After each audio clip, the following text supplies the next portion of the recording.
Pretty much all software development has moved from big ticket implementations towards a leaner, more iterative approach over the past decade. While data warehousing has taken a while to adjust to the new normal, I would say it's a great fit for the agile approach. To understand why, we can look at some of the key trends that define enterprise data warehousing today. To start with, there is the democratization of reporting and analytics. Organizations don't rely on IT teams to generate and deliver their reports anymore. Nowadays, they have a range of self-service BI tools that can open up reporting processes to everyone, from business analysts to sales and marketing teams. And all of these users are looking to get their insights faster. So time to value has become incredibly important.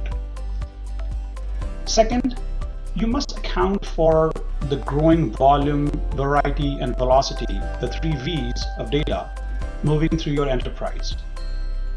What that means is requirements are constantly being updated, and there's always new applications, files, and systems that need to be analyzed.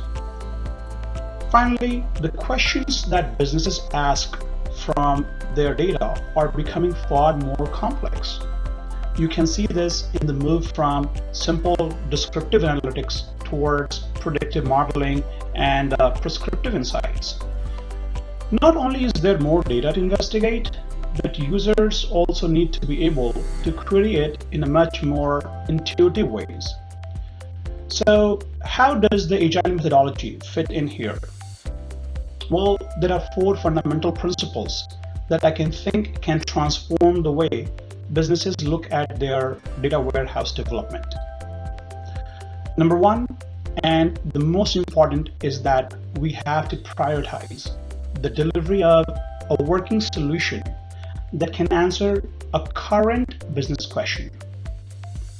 In a data warehouse, this minimum unit of work should include a dimensional model, ETL pipelines to populate it, and some system that allows you to query your data or consume your data.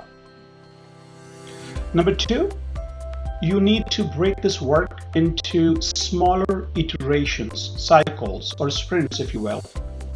At the end of each sprint, you should have a finished solution that satisfies at least one stakeholder group. In terms of data warehousing, you are probably looking at a single data mart that serves a specific business process such as sales or marketing. Number 3, testing should be done concurrently with design and development. It shouldn't be a separate process. End users should be actively collaborating in data warehouse development, ensuring that the finished design matches their specifications. Number 4, iterations need to be built into your development methodology. As requirements change and feedback comes in from business stakeholders, plan further sprints to update your data models and ETL flows so that your reporting reflects the needs of business users and your underlying sources. So with these pieces in place, you have a process that produces fast, accurate, and reliable insights. It is also flexible enough to react quickly to requested changes from business users or updates to the source systems themselves. In other words, you have a data warehouse that's built for the modern enterprise. Thank you.